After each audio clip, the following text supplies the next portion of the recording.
Buenos días, gracias por la concurrencia, como siempre. Aquí estamos en un nuevo taller de la Cámara de Comercio de Santiago, que hemos denominado régimen para las micro, pequeñas y medianas empresas, que básicamente son las pymes, y que corresponde al régimen de transparencia tributaria. Esta presentación va a estar a cargo de don Hernán Verdugo, ¿cierto? Que todos ustedes conocen. Y hay unos ejemplos bien interesantes que va a exponer. ¿Ya? Y sin más preámbulo, le damos la palabra a Hernán, ¿cierto? Para que nos diga cómo va a enfrentar este modelo. Supongo que las preguntas las vamos a contestar al final, pero Hernán, adelante, por favor. Ya, muchas gracias, don Adolfo. Buenos días para todos los participantes. Ya, vamos a partir con este tema también muy entretenido también desde el punto de vista tributario, y siempre es bueno recordarlo, ya, y sobre todo que siempre estamos expuestos a este régimen hoy día, que ha costado un poquitito entenderlo, pero ya uno en realidad cuando hace ya ejercicio numérico o baja un poquito a la parte de ejercicio o algún ejercicio de desarrollo y hacemos la cadena completa, me explico, desde el momento en que generemos la renta hasta el momento en que lleguemos a la tributación final, uno podría decir que tiene la cadena clara desde ese punto de vista, y por lo tanto los invito a ver este taller, ¿ya? Y analizarlo lo más expedito posible. Bueno, como dice su título, y como dijo don Adolfo, estamos analizando el régimen relacionado con las micro, pequeñas y medianas empresas desde el punto de vista de la opción. Por lo menos la primera palabra clave, opción, ¿cierto? De este régimen, ¿cierto? De transparencia tributaria dentro del artículo 14 de la Ley de la Renta. Vamos a hacer una pequeña repaso lo más simple posible y didáctico en términos de analizar un poquito la columna vertebral del articulado del artículo 14 para ver dónde desciende o dónde tenemos que llegar cuando tenemos que analizar esta normativa. Entonces, partiendo con el siguiente cuadro, ¿no es cierto? Primero no olvidemos que el sistema tributario que corresponde o se realiza o se materializa a partir del 1 de enero del 2020, ¿ya? Y este nuevo artículo 14 fue introducido por la ley 21.210. Ahí tenemos, podríamos decir, el nacimiento de esta situación o este sistema tributario denominado, ¿cierto?, régimen de transparencia, ¿ya? ¿Dónde está? Si ustedes se fijan, por eso es importante, todos estos cuadritos se van proyectando a efectos de su análisis. ¿Dónde estamos refiriéndonos? Centralizados dentro, como acabo de decir, dentro del artículo 14. ¿Qué quiere decir este artículo 14? ¿Cómo está estructurado el artículo 14 para poder llegar al punto, ¿cierto?, de nuestra presentación? En primer lugar, no nos olvidemos que el artículo 14 no solamente está la tributación con respecto a las empresas, ¿no es cierto?, o los contribuyentes transparentes, ¿ya? También está normado en varias letras mayúsculas, les digo yo, para efecto de ordenarlo, ¿cierto? En primer lugar tenemos la letra A. Vamos solamente a nombrarlo porque no es materia de lo que vamos a analizar hoy día en este taller. Pero siempre es importante ubicarnos mentalmente dentro del artículo 14. Primero, están las rentas provenientes de empresas obligadas a declarar el impuesto de primera categoría según renta efectiva determinada con contabilidad completa. Podríamos decir, ahí están todas las empresas más grandes, podríamos decir, o las que califican dentro de las semi-integradas, ¿cierto?, de este sistema tributario, ¿ya? No tienen que pagar con tasa del 27%. Después, el mismo artículo 14, están las de la letra B, que son todas las rentas provenientes de empresas que declaran el impuesto de primera categoría, pero sin contabilidad. Siempre cuando me toca hacer un ejemplo, explicar si podríamos clasificar algunos grandes contribuyentes, no podría decir, bueno, aquí deben estar todas las sociedades anónimas abiertas, si lo miramos en términos de volumen, de tamaño, de este tipo de cosas para ubicarnos, podemos decir, aquí están todas las sociedades anónimas abiertas, por decir, las grandes compañías, ¿cierto? La letra B podríamos decir, bueno, aquí están los que no llevan contabilidad, ¿cierto?, sin contabilidad completa, y la misma norma está en la letra B, lo separa en sin contabilidad y aquellos que tributan bajo renta presunta. Entonces nos cambiamos a un segundo grupo de contribuyentes, con la visión de que estamos mirando una primera categoría, para posteriormente llegar al global complementario, ¿cierto? Después tenemos, fíjense, dentro del mismo artículo 14, todo lo relacionado con los efectos de las reorganizaciones empresariales. Llámense divisiones, fusiones, ese tipo de cosas. Es importante, pero fíjense, es súper relevante acordarse que esta letra C está en función de cómo afecta siempre las relaciones empresariales desde el punto de vista del capital propio y del punto de vista, por ejemplo, de la asignación del RAE, ¿ya?, o de los registros empresariales. Ese es el enfoque que tiene el artículo 14 con respecto a la letra C. Si alguien me dice, oiga, profesor, ¿y qué pasa con el IVA? No, ahí no cambiaremos de norma, veremos otra norma relacionada con eso. Pero ahí está completamente acotado en ese punto de vista. ¿Ya? Después viene, ¿cierto?, el régimen, y aquí es donde ya nos estamos llegando un poquito a puerto, podríamos decir. Están los regímenes para las micros y medianas empresas. Por eso está en color amarillo. Ahí podríamos decir, está el grupo a lo que vamos a conversar hoy día en el taller. ¿Ya? Pero para que no quede un poquito inconcluso, el artículo 14 también tiene varias letras, como acabo de decir. Está el incentivo al ahorro de empresas con, ¿cierto?, con ingresos anuales inferiores a 6.000 UF, ¿cierto?, que puedo reinvertir parte de la renta líquida para suspender el impuesto de primera categoría con respecto a la aplicación de esta norma. ¿Ya? También tenemos una exención del impuesto adicional por ciertos pagos al extranjero. Ya, después estamos hablando de ciertos contribuyentes no sujetos al artículo 14 de la ley de impuesto de renta, y por último, este artículo termina con ciertas definiciones de qué está la letra A, por ejemplo, en el caso de empresarios, de empresas, ese tipo de cosas. Por lo tanto, si analizamos el artículo 14, tenemos que centralizarnos directamente en este punto. Y este punto está radicado en el régimen para las micro, pequeñas y medianas empresas. Ahí nos centralizamos. Ese es la letra D. Después, cuando seguimos avanzando dentro, ahora nos centralizamos ya en la letra D, ya, si vemos, ya, ya.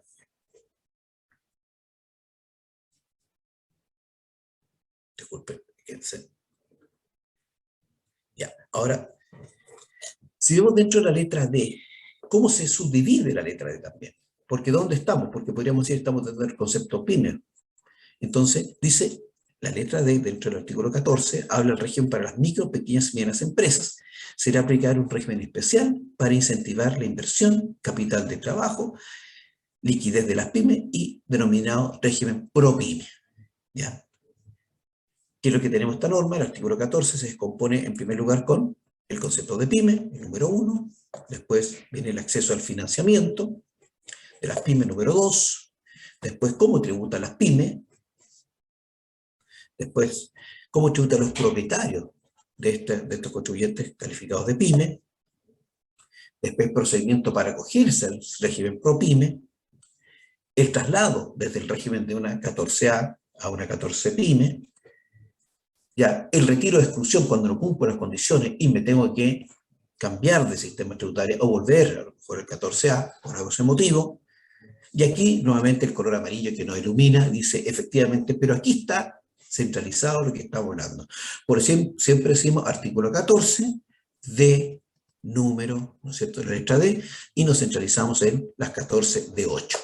Entonces ahí llegamos, ¿cierto? Arribamos, podríamos decir, aquí lo que vamos a referir al régimen opcional de transparencia tributaria. Ahí están dentro de la ley de la renta. Dentro de este número 8, ¿cierto?, ¿qué es lo que dice en síntesis? ¿Ya? El número 8. Entonces, dentro del número 8, que estamos ya en el régimen opcional de transparencia tributaria, en primer lugar, se ordena en varias letras, ¿ya?, que va desde la letra A hasta la letra, ¿no es cierto?, letras, si no me falla la memoria, hasta la letra F, ¿ya?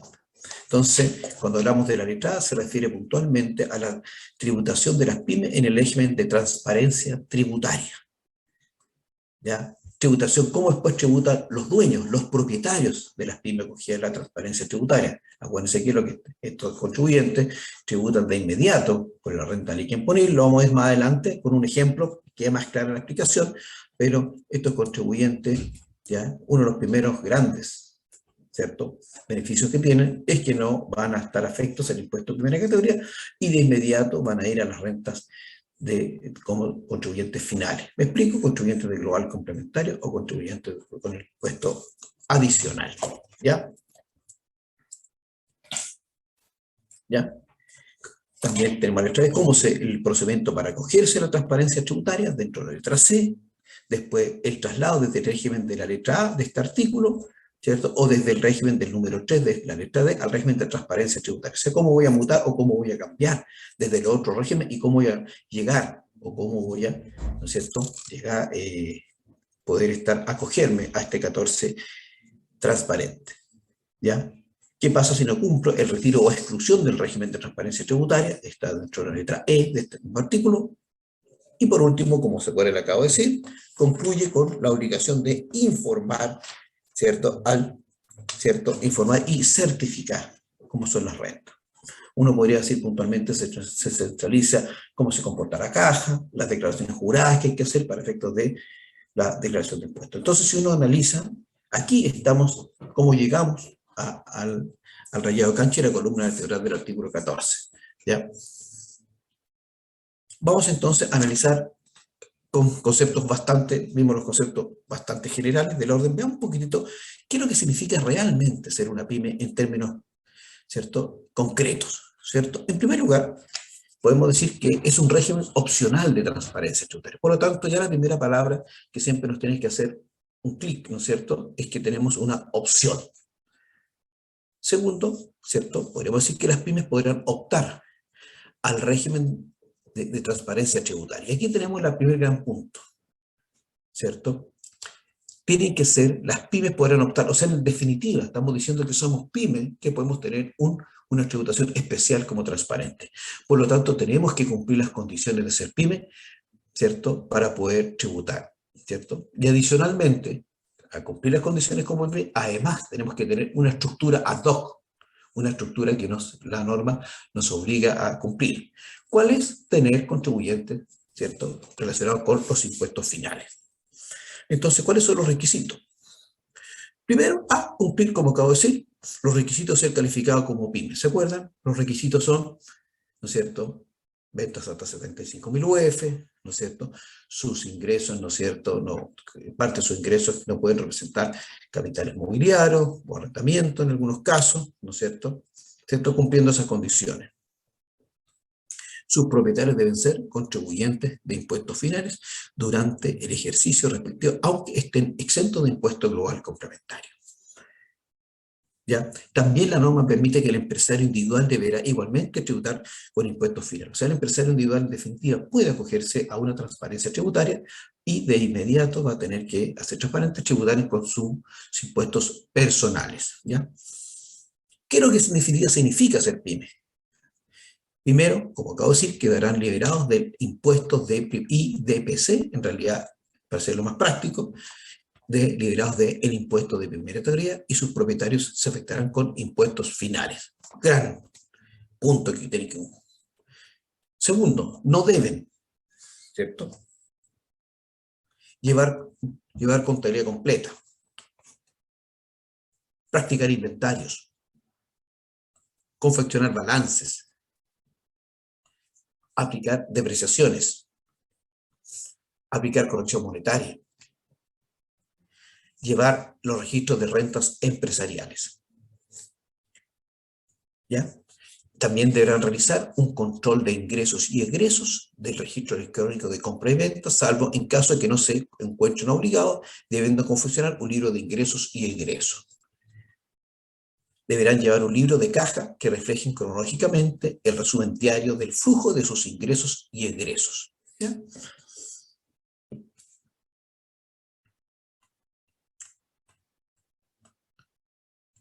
¿Cómo determina la base imponible? Que es la pregunta que siempre nos estamos haciendo, que es la esencia de este sistema tributario, ¿cierto? Primero, para ubicar la base imponible, aplicarán una depreciación instantánea.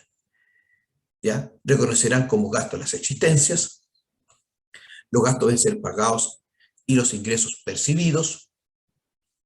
Se deben incluir todos los ingresos y egresos sin considerar su fuente u origen. Aquí tenemos un punto bastante relevante, porque puede ser que a lo mejor esta 14 pyme participe en alguna sociedad, se lo permita, y esa situación, ¿cierto?, genera un dividendo que está a lo mejor recibiendo, y ese dividendo podríamos decir que eso califica de ingreso no renta. Por lo tanto, si califica de ingreso no renta, ¿qué va a significar? Va a tener que ser parte de la base imponible sin considerar el apellido tributario que tenga esa renta, y por lo tanto va a ir a la tributación final. Por eso es importante ese punto número 4 frente a la estructura o la decisión de algún momento ser o no ser transparente con respecto a este tipo de ingresos. ¿Ya? Se deben considerar las participaciones de otras empresas incorporando el crédito primera categoría. ¿Qué quiero decir? Que efectivamente la renta líquida que vamos a determinar Acuérdense, ingresos percibidos versus gastos desembolsados, y si estoy recibiendo unos dividendos de alguna filial, significa que voy a tener que ser parte de esta renta líquida y además deberá ser incrementada su global, incrementar el impuesto de primera categoría. ¿Ya? Porque ¿cuál es el sentido de esta lógica? Es que en realidad ese dividendo vaya de inmediato a la tributación de los impuestos finales. Y por lo tanto, si uno analiza cómo se consideran los dividendos dentro de la base imponible del global complementario, acuérdense que ¿cierto? Debo sumarlo dentro de la base imponible e incrementarlo, ¿cierto? Para efectos de considerar la renta bruta en global complementario. Por lo tanto, esa lógica es la que descansa en la norma. Por eso es importante realmente acordarse un poquito de la lógica, más allá de que realmente la norma lo dice, porque así la lógica le hace sentido a la narración que tenga la ley con respecto a esta situación. ¿Ya? Y ese impuesto efectivamente se utilizará contra los impuestos finales. Y cuando me refiero contra los impuestos finales, este crédito se imputará con todos, ¿cierto?, las situaciones que implica ese crédito. ¿Me explico? Con reintegro, sin reintegro, con derecho a evolución o sin derecho de devolución. O sea, todas las gamas o las posibilidades que generan estos créditos por renta, ¿cierto?, por impuestos migratorios que esté recibiendo. ¿Ya? Entonces, esta base imponible que estamos determinando se afectará con los impuestos finales en el mismo ejercicio. O sea, se entenderá con su tributación al día, ¿cierto? Esta renta. Se pueden aplicar los siguientes créditos a los impuestos finales. ¿Ya? Volviendo un poquito al punto anterior, cuando hago de la base imponible se afectará con los impuestos finales en el mismo ejercicio, esta base imponible no necesariamente significa que tenga una percepción de flujo con respecto a la renta, porque aquí el sistema tributario, acuérdense que estamos hablando que voy a tener que asignar esta renta líquida, independiente que a lo mejor puede que no tenga ni un peso en el bolsillo, porque eso va a ser todo, ¿no es cierto?, lo que va a llevar al impuesto. Una cosa es la asignación y otra cosa es el flujo con respecto a un retiro eventual que tenga de esta sociedad transparente. ¿Ya? Ahora, ¿qué créditos se pueden utilizar, ¿cierto?, contra los impuestos finales? Primero, el crédito por impuesto migratorio, que lo señalé anteriormente, ¿cierto? Que el crédito de primera categoría por las participaciones que tengan en otras sociedades, porque realmente uno se confunde, muy pero si en realidad esta empresa transparente no paga impuestos. Efectivamente, no paga impuestos de primera categoría, pero en función de sus ingresos de egreso, de su actividad, podríamos decir. Pero indirectamente puedo estar recibiendo créditos por impuestos de primera categoría, porque esta empresa transparente tiene una filial, compró acciones de una sociedad anónima abierta, porque a lo mejor tenía un excedente de caja y dijo, uy, puedo comprar acciones por el momento, ¿cierto? Y cumpliendo los requisitos, ¿no es cierto?, de seguir calificada como pyme, podríamos decir que podemos ir viendo marginales, pero con respecto a sus ingresos totales, con la actividad, ¿cierto?, como su actividad principal, puede efectivamente tener unos dividendos marginales, pero pueden venir con el crédito, y por esa razón tiene sentido que tenga un crédito que reciba esta empresa, o esta situación de empresa transparente con respecto a su tributación. Entonces tenemos el primer gran crédito, es el crédito con impuesto obligatorio, que lo acabo de decir, y también tenemos que también permite la norma, ¿no es cierto?, que es el crédito relacionado con el artículo 33 bis de la Ley de Impuesto de Renta para efectos, ¿cierto?, del crédito que corresponde a un crédito por impuesto obligatorio y no podrá exceder el monto del impuesto de la base imponible. En español, lo que trato de decir es que en la adquisición de activo fijo me permite el crédito del activo fijo, y ese crédito, acuérdense, que uno lo imputaba contra el impuesto de primera categoría, aquí como en realidad no voy a tener impuesto de primera categoría, se va a traspasar automáticamente al impuesto personal, pensemos contribuyente global complementario, se va a trasladar directamente dentro de los créditos a aplicar dentro del global complementario. Entonces, por lo tanto, es un crédito contra los impuestos finales y se comportará como si fuera un crédito por impuesto de primera categoría.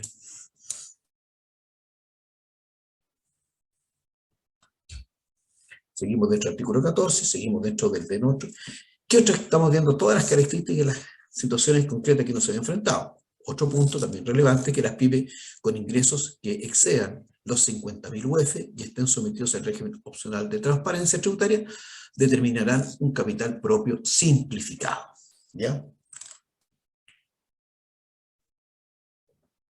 Cuando hablamos de un capital propio simplificado, ¿qué es lo que quiero decir? Quiero decir, ¿cierto? Que van a determinar un capital en función de su capital propio del año pasado, tendrá que incrementarlo por su renta líquida imponible, y voy a tener que determinar, aquí cuando hagamos el ejercicio práctico, que vamos a hacer más ratito, ¿no es cierto?, en unos minutos más, va a estar explicado de forma más aritméticamente. También, como norma permanente, tenemos el efecto de los ppm, ¿cierto? Como norma permanente se aplicará una tasa de un 0,2% en el ejercicio de su inicio de actividades y en los ejercicios posteriores, en la medida que los ingresos brutos del giro del año anterior no sean de 50.000 unidades de fomento. La tasa es de un 0,5 si se superan los 50.000 UF, será un 0,5, y no se olviden que existe que en su momento estuvo la reforma tributaria, que efectivamente están los ppm, ¿cierto?, con comportamiento tributario distinto al que está dentro de la norma permanente, que es lo que acabo de señalar. ¿Ya? También, por último, los propietarios de las pymes quedarán afectos a los impuestos finales en relación a la participación en la base imponible. Aquí es importante que efectivamente en la escritura de Constitución tiene que estar claramente ahí designado cómo se van a distribuir las utilidades y que tenga un sentido también económico porque se están distribuyendo esas utilidades entre los socios para efectos de su aplicación, ¿ya?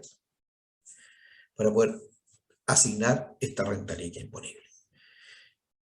Con ese pequeño repaso que hemos hecho de las 14.8, nos ubicamos dentro de la ley, ya podemos decir, oye, hagamos un ejercicio en realidad de lo que estamos analizando, de lo que estamos viendo puntualmente, y si analizamos, vamos a ver que, veamos este pequeño ejemplo que está relacionado como un cabezamiento, ¿cierto?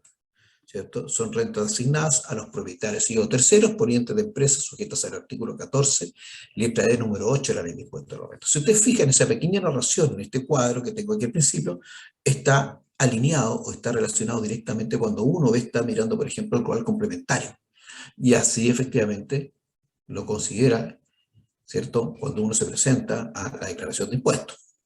Veamos este ejemplo. Dice, en el artículo 14 de 8, ¿cierto?, que acabamos de decir, habla del régimen para las micro, pequeñas y medianas empresas pymes, ¿no es cierto? Corresponde a los propietarios de empresas acogidas al régimen establecido en el D número 8 del artículo 14, cuenten o no con domicilio o residencia en Chile, para declarar la base imponible que dichas empresas determinan al año comercial. Vamos a considerar como un ejemplo el último año comercial, año tributario 2022, en la proporción que les sea asignada para su afectación con IF, me refiero a los impuestos finales, lo que deberán declarar, ¿cierto?, la asignación. Fíjense, esa parte importante, la asignación. No voy a estar declarando el flujo, lo que estoy recibiendo, estoy declarando la asignación, ¿correcto? ¿Cierto? Como contrapartida, lo que son las 14A, los 14 de 3, que en realidad son flujo percibido. Desde el punto de vista, por lo tanto, aquí nos cambiamos, dimos vuelta a la página, no estamos conversando sobre eso. Ya conversaremos en otro taller, ¿ya?, sobre esa tributación, pero en definitiva estamos hablando de que esta asignación es la que voy a llevar a su global complementario en este caso.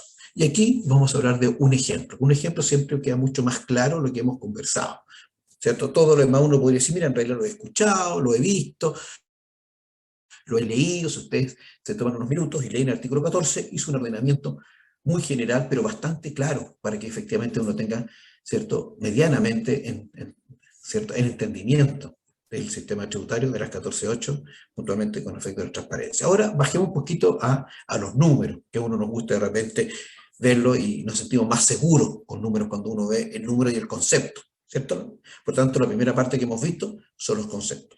Veamos ahora la segunda parte, que son los números. Primero, siempre veamos qué datos tenemos. Y siempre yo les digo, pues en todos los talleres anteriores siempre les digo yo, primero hay que ver por qué tenemos números, por qué es necesario lo que nos están dando, o por qué tenemos que tener estos números a la vista el día de mañana, que a lo mejor tenemos que asesorar a un cliente, ¿no es cierto?, o estamos enfrentando a determinar los impuestos de este tipo de sociedades. Entonces, por lo tanto, en primer lugar, siempre es importante tener ciertos datos a la vista. Primero, partimos con una sociedad en donde tenemos dos socios en primer lugar, personas naturales, afectos al global complementario. ¿Por qué es importante? Porque estoy, desde el punto de vista, tiene razón, tenéis que ser de global porque estamos hablando de contribuyentes con los impuestos finales. Cosas bien simples, pero claritas. Su participación, para efectos prácticos, son 50% cada uno. ¿Cuál fue su capital histórico? 30 millones. ¿Y cuál fue su capital al 31 de diciembre del 2019? 30.810.000. Primera pregunta, ¿por qué el 31 de diciembre del 2019? En realidad estamos determinando el impuesto del día 2021. Acuérdense que estos contribuyentes congelaron su capital desde el punto de vista práctico, porque ya no aplicaron más corrección monetaria desde ese punto de vista. Entonces, por lo tanto, ese es su capital que van a utilizar para efectos de las determinaciones que van a utilizar, porque estos no están dentro del concepto o la aplicación de la corrección monetaria. Acuérdense, dentro del artículo 41 de la Ley de Impuestos a la Renta. Eso es importante acordarse. No aplica la corrección monetaria de acuerdo al artículo 41. ¿Qué otros datos más tenemos? Que aquí, en octubre, ¿cierto?, hay ciertos retiros actualizados, que son del 10 y el 11 para efectos de los retiros que ellos hicieron, ¿cierto? Y cada uno de los socios retiró 8 millones de pesos, un total de 16 millones, ¿ya? Y se aplican los factores de IPC, ese es el retiro actualizado. Es un dato que tenemos porque en realidad es el flujo con respecto al retiro, pero sabemos que estos contribuyentes van a ayudar por la asignación más allá, ¿cierto?, del flujo. Pero ese dato lo tenemos acá porque nos están solicitando, acuérdense, en la declaración jurada que tenemos que hacer frente a informar los retiros.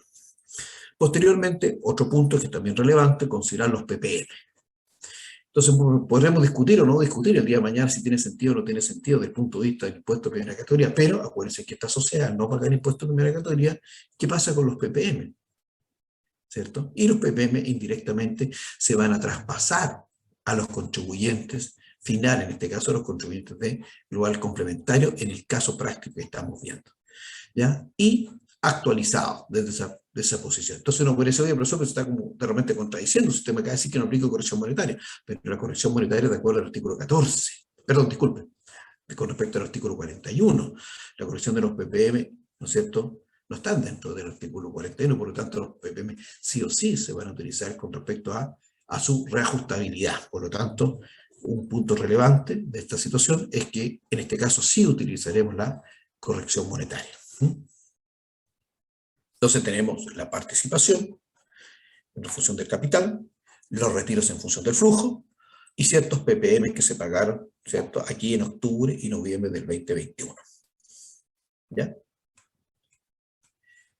Ahora, analicemos los ingresos, porque cuando dijimos los ingresos, uno dice, ay, son ingresos percibidos, los ingresos pagados, ¿cierto? Y uno queda bastante claro en la ley, pero cuando uno baja un poquito a los números, se encuentra que hay varias cosas que uno empieza a analizar y a preguntarse. Vean, por ejemplo, aquí tenemos este cuadrito con los ingresos de este mismo material, ¿cierto? Primero hablamos que, ¿qué ingresos tiene? Tiene, podríamos decir, las ventas netas del año 2021 a no relacionadas, ¿ya? Y cuando me refiero a, podríamos decir, los efectos prácticos, es lo que ha facturado y lo que efectivamente ha percibido. Por eso es importante, este es el neto facturado y este es lo percibido. Por eso están estas dos columnas. Por lo tanto, ya se nos prende un poquito la luz y dice, efectivamente, eso sí o sí van a tener que ir a esta asignación, ¿cierto? Después digo, además tiene unas ventas a entidades relacionadas, ¿cierto?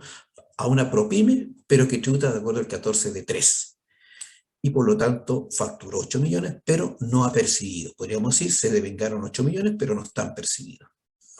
Después tenemos una tercera venta, podríamos decir, o grupo de ventas a entidades relacionadas, pero están sujetas al 14A, o sea, parcialmente integrados, y que son 5 millones, y de las cuales tampoco se han percibido, sino solamente se emitió la factura, y se han devengado, por decirlo desde ese punto de vista. ¿Ya? Y por último, tiene unos ingresos del año anterior, del 2020, ¿cierto? A entidades no relacionadas. ¿Qué quiero decir? Que son ingresos que fueron, la factura fue emitida en diciembre del 2020, pero percibidas en 2021. Por lo tanto, son percibidas por 8 millones de pesos. Entonces, analizo primero todos los ingresos que tuvimos con respecto a las ventas, y de los 116 millones se descomponen 13 millones a relacionadas y 103 a no relacionadas, podemos decir, pero con la salvedad que las no percibidas están con distintos sistemas tributarios a los cuales se facturaron. ¿Por qué es relevante eso? Porque después vamos a ver que cuando terminamos los ingresos que se deben considerar son los ingresos efectivamente percibidos, pero tenemos una norma que nos dice, oye, pero ojo, en el caso que sean con relacionadas y esta sea 14A, usted debe considerar los ingresos devengados. Podríamos decir que ahí tenemos una situación particular con respecto a la norma general, ¿ya? Después tenemos el otro grupo de ingresos, ¿cierto? ¿Ya? ya que son, podríamos decir, distintos de la actividad normal de la compañía. ¿Cuáles serían estos ingresos? Tenemos, o flujos de ingresos, podríamos decir, o flujos de caja más que flujos de ingresos. ¿Por qué? Porque tenemos un ingreso netos por una venta de un computador, ¿ya? Y además tenemos un flujo por un crédito otorgado por el banco, por 8.000. Entonces, cuando ahí viene la pregunta, cuando hablamos de la cuenta caja, que son lo que estoy recibiendo, pero no olvidemos que siempre yo he dicho, para mí tiene que cumplir dos requisitos: ser ingresos y percepción, flujo. Si analizamos el crédito del banco, sí, tengo un flujo porque me prestaron plata, me llegó plata a la institución financiera, pero no es un ingreso. En el fondo me estoy apalancando, estoy generando un pasivo en la compañía. Estamos de acuerdo, por tanto, siempre hay que tener esas pequeñas distinciones que uno tiende a confundirse, ¿ya? Por lo tanto, uno puede decir el flujo de caja correspondiente a 8.901.000 que están acá, una parte corresponde efectivamente a ingresos relacionados por el computador y 8 millones del flujo corresponde a un apalancamiento o una deuda con una obligación, ya que me da 8.900.000. Y por último, tenemos otro grupo de ingresos, ¿cierto? Los ingresos del giro, unos ingresos especiales, los llamo yo por último, y un tercer grupo de ingresos. ¿Cuáles son estos ingresos? Tenemos 5 dividendos recibidos, ¿cierto?, que están afectos a los impuestos finales, los 4 primeros, y el quinto dividendo, ¿no es cierto?, está relacionado con un ingreso no renta. Acuérdense cuando acabamos de decir, debo considerar todos los ingresos cruceros de tercero, de una filial. A eso me refiero cuando digo tercero. Y por lo tanto los debo considerar independientemente de su denominación. Cuando me refiero a su denominación, sea ingreso no renta o no sea no renta, sea tributable, no, eso no me interesa, sino todos van a ir a parte de la base imponible. Por eso es importante que estos 710.000, hay 80.000 porcentajes podridos que representan un ingreso no renta, pero en definitiva es parte de los 710.000. Y a su vez, estos créditos vienen con, estos dividendos vienen con su crédito primera categoría asociado. Uno podría decir, unos vienen de una 14A con el factor del 27%, que son 92.466, otros vienen de una 14.3 que paga una tasa del 10%, acuérdense que en forma transitoria, la 14.3 paga un 10%, por lo tanto su crédito es 0,0111, el factor de incremento, y por lo tanto solo 28. Y por último, podríamos decir que una viene de 2016, de nuestro querido Food, ¿cierto?, que hoy día están, ¿cierto?, en el eFood con una TEF, ¿no es cierto?, con ese factor. Por lo tanto, por decir, viene bien mezcladito, podríamos decir, las alternativas de crédito, y todas con derecho a devolución de impuestos. ¿Qué estoy diciendo en otras palabras? Que tengo que, parte de esas utilidades de terceros tendrán que ser sí o sí parte de la base imponible, ya sea el flujo, independientemente de su denominación, con respecto al tratamiento tributario, que me refiero a los 710.000, y los 149.000, que son los créditos de primera categoría asociados. ¿Por qué? Porque después se los tendré que dar en la tributación final de los socios. Sigamos entonces. Ya por un lado tenemos los ingresos. Veamos qué pasa ahora por los gastos. Por los gastos, por lo tanto, nuevamente, desde mi punto de vista, tiene que cumplir dos condiciones. Ser un gasto, uno dice, oye, bastante relevante, pero además de ser un gasto, tienen que ser desembolsados y pagados. ¿Ya? ¿Correcto? Por lo tanto,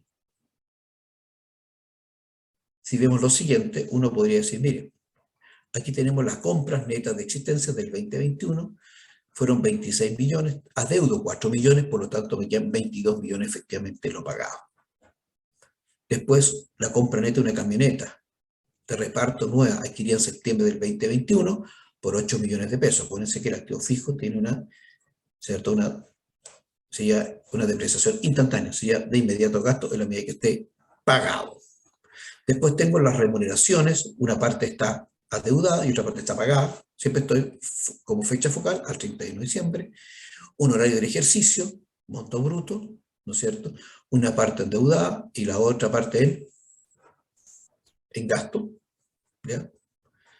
Gastos generales, arriendos, cotizaciones previsionales, que en realidad son pasivos, pero son flujo de salida de plata, retención del impuesto único, ¿cierto?, de segunda categoría, me refiero al impuesto de los trabajadores, el pago de proveedores, ¿ya? Después una amortización, cuando efectivamente estoy pagando una obligación bancaria, pero una parte de esa obligación, aquí insisto, hay 280.000 de intereses, y la diferencia entre los 500, ¿no es cierto?, menos los 280, estoy hablando de 220 uno podría decir que es el capital que estoy pagando con respecto a la deuda. Por lo tanto, lo que es gasto son los intereses. Por lo tanto, parte de los 500.000, 280.000 son intereses que serán gastos, serán considerados en la determinación de esta renta líquida imponible que debo asignar. Tengo además pagadas ciertas multas e intereses. Pagué los ppm, ¿se acuerdan? Los dos. Y por último, ahí están los retiros. Por lo tanto, uno podría decir, aquí estoy mirando desde el punto de vista de los egresos y la salida y tengo que empezar a depurar posteriormente qué es lo que realmente de estos egresos de caja son realmente gastos que puedo utilizar en el mecanismo de las empresas transparentes. ¿Ya? Otros datos también que tenemos, ¿cierto? Se fija que indirectamente estamos repasando lo que conversamos anteriormente, ¿ya? A través de números. Después lo llevaremos todo a la licuadora o a la determinación, que suena un poquito más académicamente hablando, para poder diseñar y determinar esta renta líquida. Pero ¿qué otros datos más tenemos? Decimos, tenemos el capital, los retiros, los ppm, los ingresos, con todas las matices de ingresos que podemos tener, los desembolsos, ¿cierto? Que están incluidos los gastos, y tenemos que tener también considerado cómo se comportó nuestro capital propio simplificado el año anterior, que fue declarado en el formulario, podríamos decir, del AT 2021, en el recuadro número 23, ¿cierto? En el código 1581 con respecto al año tributario anterior, que son los 48.731. Aquí está. Y aquí y otros antecedentes, para que no nos olvidemos, también puse aquí los factores de IPC, 6,7 fue el anual, el de septiembre, el de octubre y noviembre. ¿Por qué son relevantes estos? ¿Por efectos de qué? Por efectos de la actualización de ppm, la actualización de retiros, ¿cierto? Para efectos de su información. Valor de UEF, por lo tanto, son datos que uno tiene que tener ahí a mano. Veamos entonces la determinación vamos entonces a tierra derecha, como le digo yo. Vamos entonces a determinar nuestra renta líquida imponible. Primero partamos con los ingresos desde el punto de vista de esta empresa transparente. ¿Ya? Primero tenemos que ver las ventas netas del año, ¿cierto? A entidades no relacionadas. O sea, en el fondo, entre nosotros, es lo que está facturado y que está percibido y que está en la cuenta caja de la sociedad, ¿cierto? O no necesariamente en caja, a lo mejor ya estuvo en caja, pero posteriormente se hicieron otros gastos, otros desembolsos, pero efectivamente hay una percepción con respecto a los ingresos. Posteriormente vemos que tenemos ciertas ventas. Y aquí tenemos no nos olvidemos, una venta a entidades relacionadas sujetas al régimen de imputación parcial de crédito, artículo 14 letra A.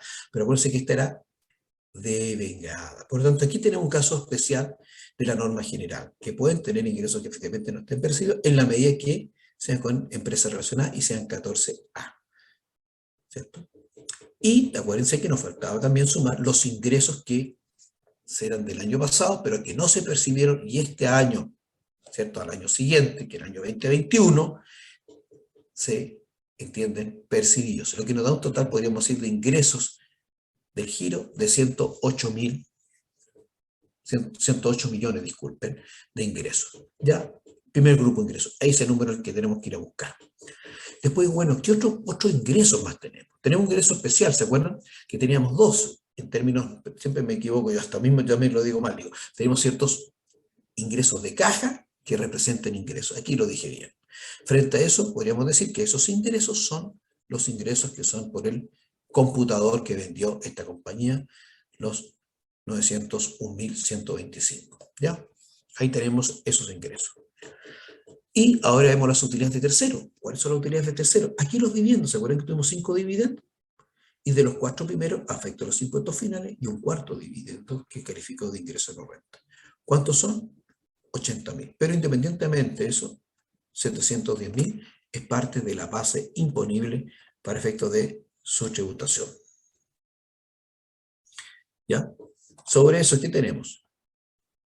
Los créditos por impuestos de primera categoría, que fueron certificados por las sociedades, ¿cierto? Asociados a los dividendos del 1 al número 5 y aquellos dividendos que tenían crédito por impuesto de primera categoría, cual que todos eran con derecho a evolución, pero algunos tenían distinto origen. Me refiero, unos venían con TEF, otros venían con tasa del 10% y otros venían con tasa del 27%, y por lo tanto el total de créditos son 149.000 pesos. ¿Ya? ¿Qué otros ingresos más tenemos acá? ¿Ya? También tenemos el crédito por el artículo 33 bis de la ley de impuesto a la renta, que es el crédito asociado a la compra de activos fijos. ¿Ya? Más adelante está el cálculo numérico, efectivamente, cómo llegó a esa cifra, pero también tenemos otro ingreso que realmente no se nos olvida, que es la reajustabilidad de los PPM. Y acuérdense que también, independientemente, aquí no estoy hablando de un ingreso percibido, sino una reajustabilidad de los PPM que también son parte de la base imponible, como dije yo anteriormente. Lo que no considero la reajustabilidad son aquellos ingresos o aquellas rentas, activos que están relacionados de acuerdo a la aplicación del artículo 41, y aquí en definitiva no aplico el artículo 41, estoy aplicando otra norma, la reajustabilidad de los PPM, y los voy a considerar, ¿ya? Y por lo tanto, uno podría decir que el total de otros ingresos son 2.259.000, que es la sumatoria del 901, los 710, los 149, el crédito del activo fijo y el reajuste 4.438.000, 2.259.000. Y por último nos queda el que yo le llamo el peaje. ¿Qué quiero decir? No se olviden que estas sociedades, cuando pasaron al régimen de transparencia tributaria y tenían utilidad acumulada por las cuales no pagaban impuestos, debe considerarse un ingreso diferido que contempla la ley. Y ese ingreso diferido debe ser parte de la base imponible. Y la norma me permite que ese ingreso diferido lo tengo que amortizar en 10 años. Y tengo que llevar 1/10 por año. Y ese ingreso diferido son 640.200. Está en la otra slide la explicación de dónde viene esos 100 pero es el ingreso, ¿no es cierto?, por el cambio, podríamos decir, cuando, por ejemplo, pensemos que una 14A pasó a ser transparente y tenía ciertas utilidades, entre comillas, acumuladas, tenía cierto RAI, y que efectivamente pasó a ser parte de esta base imponible y que se va a llevar a amortizar como ingreso durante los próximos 10 años. Como esta ya partió y estamos en el segundo año tributario, uno podría decir que ya me toca la segunda patita con respecto a esa amortización en 10 años. Y aquí nos da un total de ingresos de 110.899.643. Veamos entonces cómo se determinaron ciertas partidas que están acá, que están en nuestra slide porque no me cabían, ¿ya? Que son, disculpen, que son estas dos. Después vemos el cuadrito que está arriba. Les pido que se concentren en el segundo cuadrito, que está abajo. El segundo cuadrito que está abajo habla de los ingresos diferidos, que en el fondo, en el recuadro 7 del año tributario anterior, se declaró en el Código 1096, 5.761.000, que ese es el ingreso diferido con el que venía la sociedad, y por lo tanto este año tengo que declarar, ¿cierto?, los 9 años, porque ya tributé por el año anterior y lo debo ir por 9, y ahí están los 640.200, que es la cifra que, disculpen que estoy hablando acá, que les señalé anteriormente. Y los 494, que era el crédito del activo fijo, aquí está la determinación. En el fondo son los 8 millones más su reajustabilidad, y por el artículo 33 bis, si uno no aplica el artículo 33 bis, esta es la aplicación del artículo 33 bis que me dice el activo fijo actualizado al 31 de diciembre, se le aplica el factor de IPC y por lo tanto le aplico el 6%, me da los 499.400. Significa de los 8.499.400 va a ser un crédito. Y por lo tanto voy a tener un mayor activo de la compañía, un beneficio. Y por eso lo estoy anotando los 494. Ahí está la explicación de todas las partidas. Y aquí en definitiva tengo que los ingresos, insisto, son 110.899.643. Sobre esos ingresos tengo que aplicar los gastos. ¿Qué gastos? Todos los gastos que fueron efectivamente desembolsados. Veamos qué gastos tenemos. Tenemos primero la compra neta de existencia. Está como dato, 22 millones. Los pagos a los proveedores, ¿cierto? También son cero gastos. La compra de la camioneta, puedo llevar los gastos en un 100%, depreciación instantánea, pero ustedes se fijan, me tomo 8 millones de gasto, pero además considero como ingreso el crédito activo fijo. Por lo tanto, uno puede decir el efecto de IKEA neteado, neutralizado, ¿ya? Después, las remuneraciones que estén efectivamente pagadas, los honorarios brutos, los gastos generales, ¿ya? Los arriendos, Y aquí se fijan los intereses del préstamo. ¿Se acuerdan que pagó una cuota que eran como 500.000, si no me acuerdo? No recuerdo bien, 50.000, pero una parte eran intereses. Por lo tanto, yo puedo concluir cuáles serían los gastos asociados a los ingresos, de acuerdo al régimen 14 de 8, que son 42.846. Ahí tenemos los gastos, ¿ya? Tenemos los gastos. Aquí están efectivamente señalados. Tenemos, ¿cierto? Y veamos, en definitiva, cómo nos queda. Y aquí me voy a apoyar bastante del formulario 22 y puntualmente del recuadro 22, que aquí efectivamente es la información que yo debo presentar en el formulario 22 con respecto a la base imponible de esta empresa transparente. Aquí para efectos prácticos, efectos de análisis del caso que está viendo, me estoy solamente anotando los códigos que tengo número, podríamos decir, porque si tuviera que anotar todo no me caería en la slide, pero sí puse los códigos que efectivamente son representativos de los números o de los cálculos que acabo de hacer anteriormente. Entonces, si repasamos rápidamente, tenemos los ingresos percibidos, los ingresos devengados, de acuerdo a una 14A relacionado, tenemos los dividendos recibidos, su incremento por crédito de primera categoría, después los ingresos del año anterior que ahora se ingresaron, o se materializó, ¿cierto? Perdón, disculpe, con los relacionados. Los 8 millones son los, aquí están los 8 millones que eran del año anterior, los relacionados, ¿cierto? Aquí, ¿no es cierto?, tenemos los otros ingresos que tenemos, ¿ya? ¿No es cierto?, el ingreso diferido, o el peaje que yo le llamo, para efecto del cambio de sistema, y por último, tenemos los gastos por el crédito, disculpen, el crédito por activo fijo, tenemos el total de ingresos. Ahí están descompuestos los 102.899.643, que corresponden a los ingresos que analizamos anteriormente. Volviendo un poquito más atrás, son los mismos que tenemos acá analizados, ¿ya?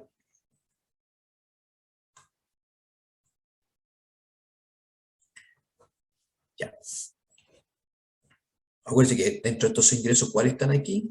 La venta de un computador, el ajuste de los PPM, están en ese grupo. Ahí están los 110.008.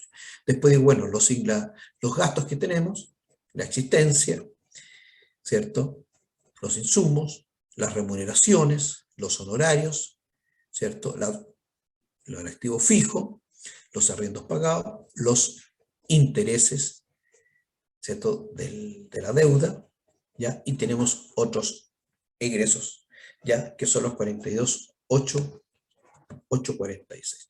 Lo que nos da, en definitiva, una base imponible a asignar. Por eso aquí yo tampoco hablo de renta líquida imponible. Fíjense cómo está en el formulario y tiene sentido también lo que se está diciendo. Dice, base imponible a asignar, palabra relevante, a propietarios que son contribuyentes de impuestos finales o pérdida tributaria del ejercicio. Por lo tanto, es una base imponible y que debe ser para asignar. ¿Para qué? Para los impuestos finales. No hablamos de renta líquida imponible, ¿ya? Cuando hablamos de renta líquida imponible estaremos hablando a lo mejor de una 14A o una 14 de 3, pero aquí estamos hablando de una 14 de 8, transparente. Estos 68.053 es lo que en definitiva va a ir a la tributación con los impuestos finales.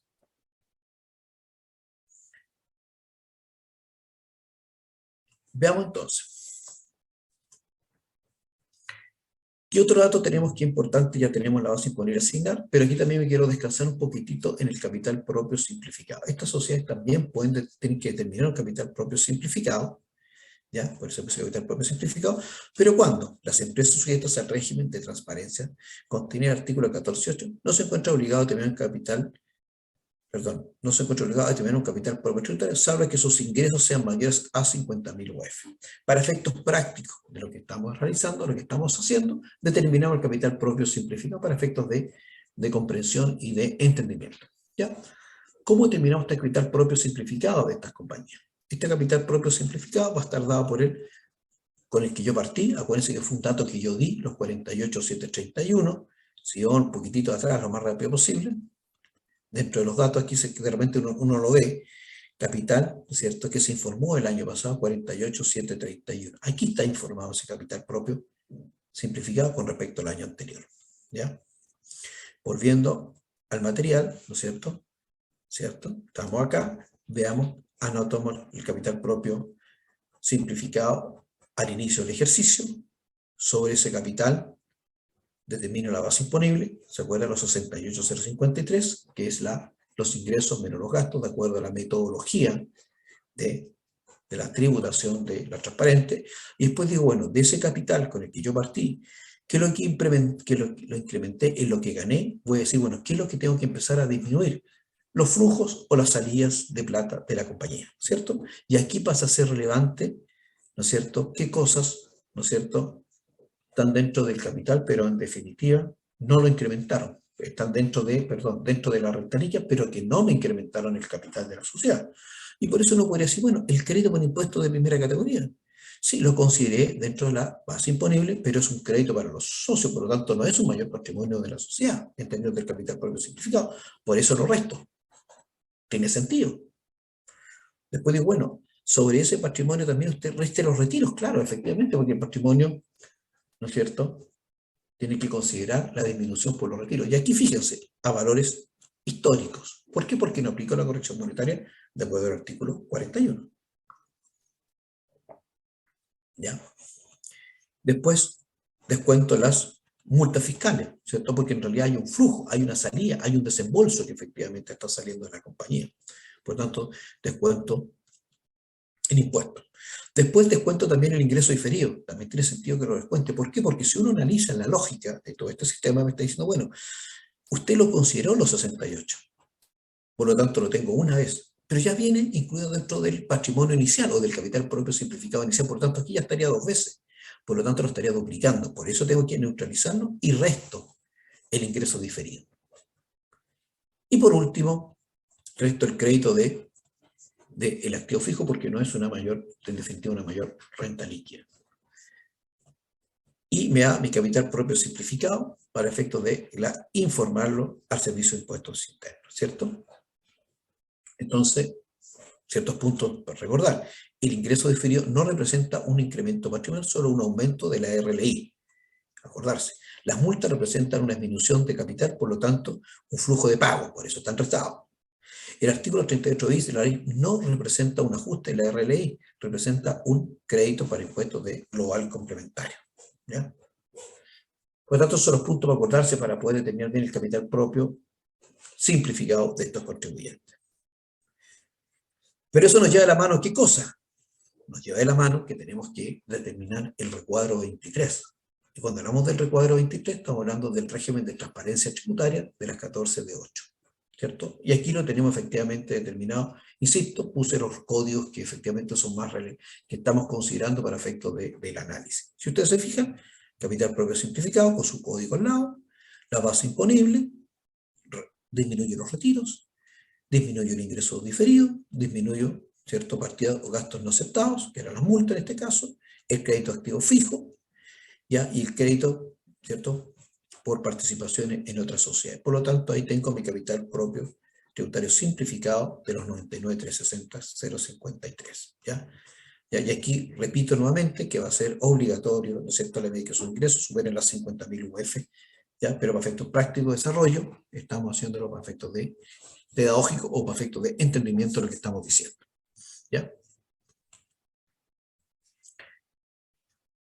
Y por último, yo diría que esta es la más importante de todo lo que hemos conversado, porque todo lo que hemos dicho es cómo determinamos, qué sumamos, qué restamos, qué multiplicamos, qué criterios tomamos, cómo nos alineamos a la ley, que es lo que nos obliga a hacer, qué cosas tenemos que hacer, porque en definitiva lo que tenemos que llegar es tenemos que llevar a la asignación de la renta líquida al contribuyente final. En este caso pusimos, pueden ser dos socios, personas naturales, afectas a global complementario. Y por lo tanto, aquí tenemos ¿cierto?, la declaración jurada, o tenemos que decir otras palabras, la información que requiere el Servicio de Impuestos Internos para efectos de proponer la declaración de impuestos cuando exista una renta con estas características. Si ustedes se fijan, es súper didáctico, ¿cierto? ¿Qué tenemos? Tenemos el socio 1 y socio 2. Primera información, la teníamos. Segundo, el porcentaje de asignación, ¿se acuerdan que era 50 y 50%? Y aquí está la renta que en definitiva va a ir al global complementario. Es la renta líquida que fueron 68.053.643, que va a ir al global complementario, en donde se distribuye un 50%, porque un dato dentro del desarrollo de este caso, que está formado 50% cada socio. ¿Qué otros datos? Fíjense, y fíjense la palabra que emplea, datos informativos, porque esto es lo que va a global complementario. ¿Ya? ¿Qué datos informativos también pide esta declaración? Pide, miren, en definitiva, díganme cuántos son su ingreso diferido. ¿Y se acuerdan que era 640? Y aquí está asignado. Y además me está preguntando cuáles son los retiros que tiene. ¿Ya? Pero esos retiros no van a ir al global complementario, porque lo que va es la base imponible, la asignación. ¿Ya? Por tanto, esto lo queda, pero estos son datos informativos porque por algo lo está diciendo inclusive el título de la canción, como digo aquí arriba. Y además, estas rentas pueden tener crédito. Claro que tienen crédito, porque tienen el crédito de primera categoría. ¿Cuál crédito de primera categoría? No el que determinó renta rica, porque sabemos que lo paga impuesto primera. Está relacionado con los créditos que son asociados a los dividendos que recibieron. ¿Se acuerdan que recibieron como 710.000 con cierto crédito? Bueno, esos créditos también vienen con apellidos tributarios, ¿se acuerdan? Unos con derecho de devolución. O sea, aseguren que ambos eran con derecho a devolución, pero uno era sujeto a restitución y el otro no era sujeto a restitución. ¿Ya? ¿Por qué? Porque efectivamente tenían un comportamiento distinto, ¿no es cierto? Los no sujetos a restitución, ¿no es cierto? Uno podría decir los que venían con el factor del 10%, o los que venían con la tasa TEF, ¿cierto? Y los sujetos a restitución en los que venían de una 14A. Por lo tanto, esos dividendos van a ir al global complementario. Y acuérdense que parte de esos dividendos había uno que era ingreso no renta, pero está considerado dentro de la base imponible. Ahí tengo esos créditos. ¿Ya? Después hay estos créditos que también podrían ser, si a lo mejor hubiera tenido esta sociedad, pero si quisiéramos analizar más, ponerle más condimento a lo que estamos discutiendo, podría efectivamente haber tenido una inversión en el exterior, que me esté reportando algún crédito del exterior, podría efectivamente tenerlo acá. ¿Ya? ¿Se fijan? Y no se olviden también que inclusive también este ingreso diferido puede haber tenido un crédito también asociado. Por lo tanto, pero esto no está dentro de los datos del desarrollo, pero pueden darse esta situación. Y aquí vienen dos puntos relevantes. Aquí es donde, en el primer lugar, en la última columna, asigno los ppm a quién, a los socios, ¿cierto?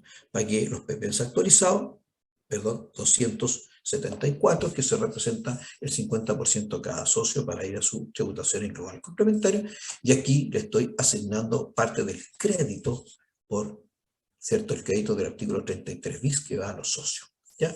Y aquí pongo un cuadrito que es importante acordarse, que el crédito del artículo 33 bis, de lo que señala la ley, se asigna en la proporción de la renta y para todos los efectos se entenderá que corresponde a un crédito por impuestos de primera categoría, con derecho a la devolución, no pudiendo exceder del monto de dicho impuesto. ¿Dónde está? Línea 37 del formulario 22. ¿Ya?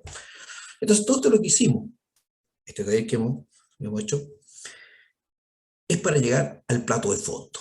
Todo lo que hemos hecho, no, en realidad está mal dicho, es para llegar al postre. ¿Cierto? ¿Cuál es el postre? El postre en realidad, en definitiva, es su formulario 22. Y por eso aquí yo estoy diciendo, ¿cierto? Impuesto global complementario de rentas asignadas propias o de terceros proveniente de empresas sujeta al 14 letra, ¿cierto? 14 letra D, número 8 de la ley de impuestos a la renta. Y este es el postre, en otras palabras. ¿Qué quiero decir? Bueno, señor, aquí, en definitiva, siempre insisto, estoy poniendo las rentas que son, las líneas, perdón, del formulario 22, relevantes que estoy utilizando. Si pongo entero formulario no nos cae, ¿no es cierto? No se estoy poniendo solamente las rentas que efectivamente nos van a ayudar a confeccionar este global complementario.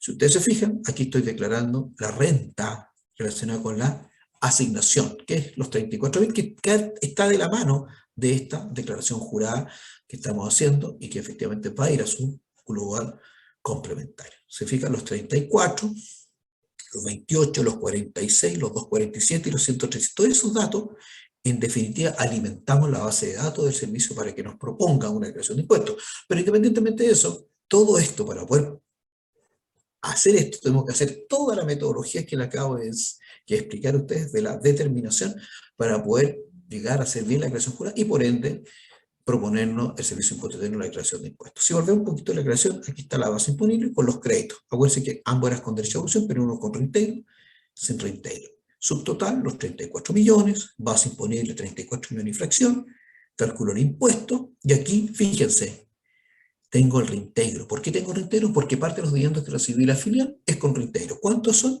El 35%, ¿no es cierto?, de la restitución de los 46.233. Por lo tanto, ahí son las dos, podríamos decir, obligaciones tributarias con respecto al impuesto obrero complementario y al reintegro. Y aquí empezó a descargar los créditos. ¿Qué créditos tenemos? El crédito que me permite el artículo 33 bis, los 247.740, insisto, por eso es importante lo que estamos, ¿cierto?, poniendo aquí, los 247.440 y los 137.219, que son los PPM. Los 247 lo tengo aquí asociado al activo fijo. Después, no se olviden, imputar el crédito primera categoría, que son la sumatoria de los 46 más los 28 y crédito, y en definitiva me da 1.369.000, ¿cierto? Y sobre eso, ¿qué es lo que tengo? Además tengo el PPM, que son los 137, ¿ya?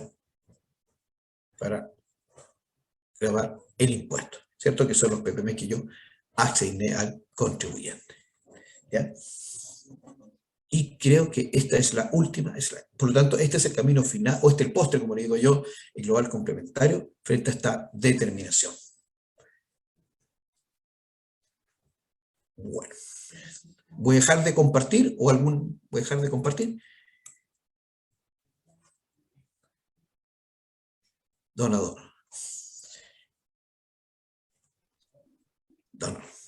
Ahí se lo más, justo en el tiempo permitido, donador. Logramos justo el objetivo. Perfecto. Perfecto, Hernán, como siempre, excelente, ¿ya?